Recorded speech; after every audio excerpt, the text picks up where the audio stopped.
Hi everyone, this is a Flat Cap Cafe Racer. I'm out on my last ride for 2023, the last day of the year. I'm out on my Thruxton R. Many of you may not be familiar with the channel. It's one of the 4 or 5 bikes I have, and I've had this one for 8 years now. It'll be 8 years in June. And as we go out of 2023, we move into 2024. We're also moving into the 1,000 subscribers, and really pleased about that. I really appreciate all of the viewers and subscribers that have gotten us there. To be honest with you, I was on the verge of quitting back in June of this year. Didn't have that many subscribers, and you get 2 subscribers and you lose 1, and that's a little frustrating. I got a lot of encouragement from people like Bandit Man UK and Richard and Carol on their channel, Jeff on Saddlebags 73, Steven on the Exeter Rider, and Noob Rider to keep on. So we've done that. This time last year we were about 500 subscribers, and so we've added 500 subscribers in that year since. And there's quite a few of the videos that many of the last 500 subscribers probably have not seen. So what I'm going to do on this ride here is I'm going to pop in some of the 10 most viewed videos on this channel. So there's the top 10 videos. So I hope you enjoy that. I'm going to give you a little clip on each one of those, and then I'll put a link into the description column if you decide that you want to watch them. Go back and refresh, or see them again, or see them for the first time. So stay tuned.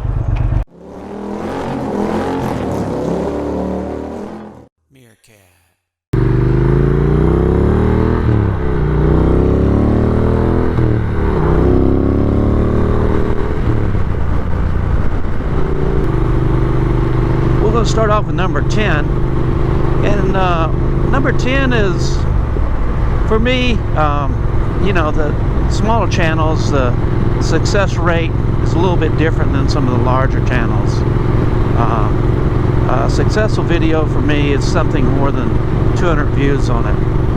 So about half my videos have more than 200 views. That means half don't. So this number 10 was one of the videos that generally don't do very well when I go to dealerships, but this one was when I went to a BMW dealership and looked at an R18. What they've done is they've added extra fuel. Now it's a 6.3 gallon fuel tank, more touring oriented. A 19-inch front wheel, a 16-inch rear wheel, because again they want the bike to be more traveling oriented. Steering stabilizer, electronic reverse.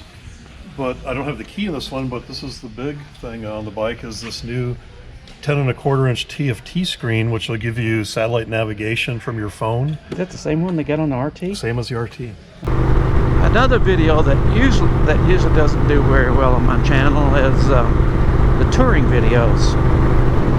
This one is number 9, and number 9 was where Mr. Bill and I went to Spearfish, South Dakota on a Rocket 3 ride.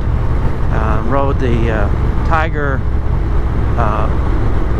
900, 2,500 miles in about, I think 9 or 10 days, something like that. And this was about my experience with the Tiger, during the ride, and things that worked and some things that didn't work. I had the bike pretty heavily loaded down with the 2 panniers and a top case. The oil level remained the same. We didn't use anything during that spirited ride, and I averaged, for the whole trip, I averaged 50 miles to a gallon of gas. Number 8 was with my BMW R9T/5. This BMW, like the previous bike, number 9, I mentioned, that Tiger 900, were both stolen right about the time right after I made this video.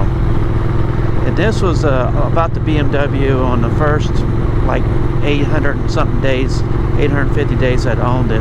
Kind of giving you a review of the good and the bad and the ugly on that. I bought this bike and had it for about 2.5 years and put about 10,000 miles on it before it's stolen.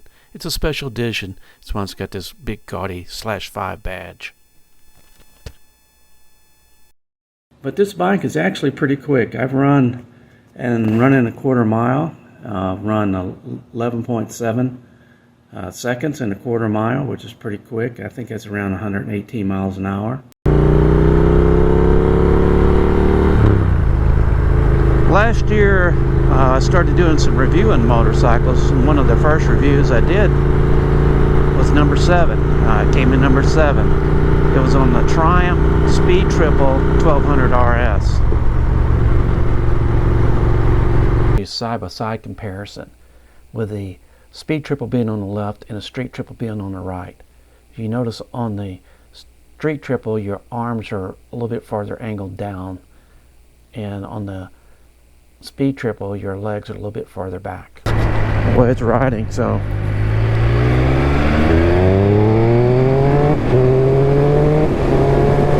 Oh yeah. And number 6 was one of the videos I did on the 2022 Mika motorcycle auction. And I was really lucky in this auction to run into Dylan and Ken from Throttle Company. They're a dealership out of Columbus, Ohio. Sell Royal Enfields and Moto Guzzi's and vintage bikes. And hopefully I'm going to get Dylan to do a similar type of thing he did for me here in this video this year. The perfect combination for a collectible bike because they were horrible at the time. Selling. Yeah. So the sales were so bad that now they're so rare to find. Yeah. They actually shipped 1,000 of them back to Germany. An importer bought them and shipped them back there because they sold so poorly. We have a shop, and we have it in the shop, and people will come in and tell us stories. Oh, I used to work in a Honda dealership in the 90s, and we had one of these that was covered in dust, and no one wanted to look at it. And then now they wish they would have bought it for a 1,700 or.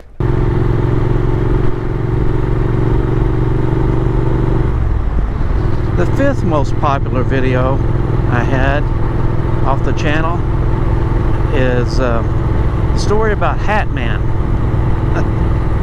And I know none of you, this was a really early video, so I know the last 500 subscribers probably haven't seen this video. And the Hat Man story goes something like, when I was a sales manager of a Triumph BMW in the MZ shop back in 1997, and the story about a guy coming in really wanting to buy a motorcycle but really not qualified to even to ride it, and what we did, how he went about getting it. It surprised me how well this story has went over. So that's number 5. He still was wringing wet with sweat. It wasn't that hot out, so he was still nervous. So I've already made my decision that I couldn't in good conscience sell him a GS. Every Sunday, and I would get on his bike and he'd follow me in my car to the range. And every Sunday we'd practice 2 or 3 hours. I didn't make a lot of profit off of Hat Man, but I felt really good about the sale of that motorcycle because this was to a person that it really meant a lot to. Number 4 didn't surprise me at all. That was the one where I crashed a Rocket 3 back in August of 2023.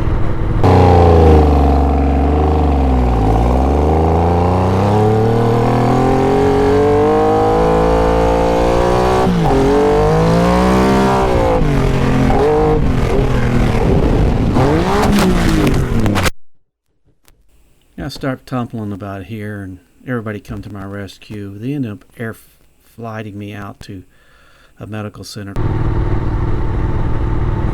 Number 3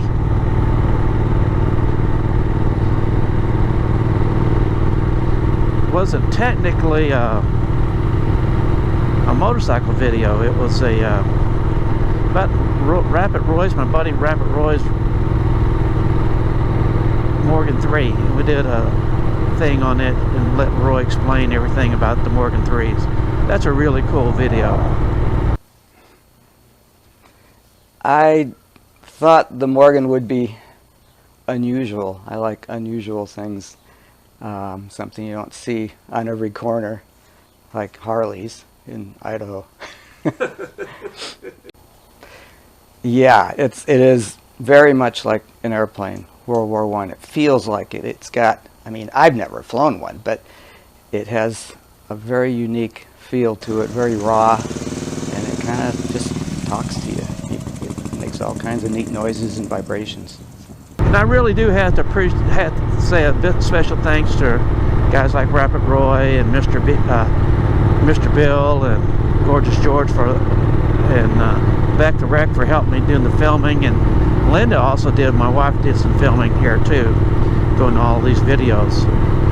And I did get some inputs from my 2 nephews on their trip to California. That was really nice to get. Let's get to number 2. Number 2 was another Mecum video, but it was from 2023, and it was called the Mecum 2023 Viewers Request. And that's where I took the requests from the viewers, bikes that they want to see, make, model, color, year, and see if I could find one down there. And I got a lot of requests in, and if you have any requests that you like to see from I'm going down to 2024, be sure to put it in a description, and I mean in a comment section of this video. But you're limited to only one bike. I was looking for 7 or 8 bikes for some of the guys, and it just took forever to do that. So if you have one, let me know. I'll be going down to 2024. 72 Kawasaki H1 in orange.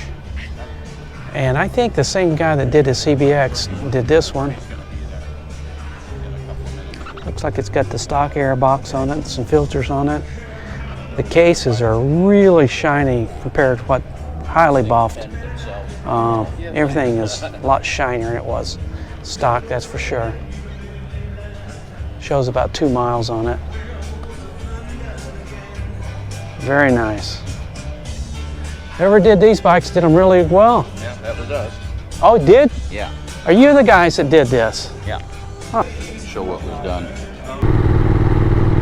In number 1 video that's been seen more by anyone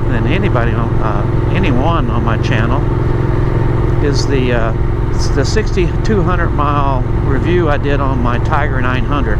That was my first Tiger 900. Remember, that was the one that was stolen right after I did the video.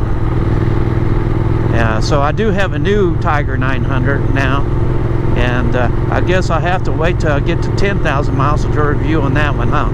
The next couple of things are electronic controls for the rear suspension that you get on the GT Pro for preload and dampening. Some of the outstanding attributes of this bike is a rider's triangle, the seat, the handlebars, and the foot pegs. You get a generous 21.5 inches from the seat to the foot peg, which is great for me. And the seat is very comfortable besides being heated. The center of gravity on this bike, despite having a 5-gallon gas tank up high, it feels low, especially compared to the 800. This next year in 2024, we're really going to get into the Kawasaki Z900 RS Yellow Ball. Going to do some of the accessories. We're going to take it drag racing. We're going to do plenty of things with the Thruxton R, the Tiger 900. I'm going to get out on some off-pavement stuff on the Monkey. So be sure to stick around. This is a Flat Cap Cafe Racer.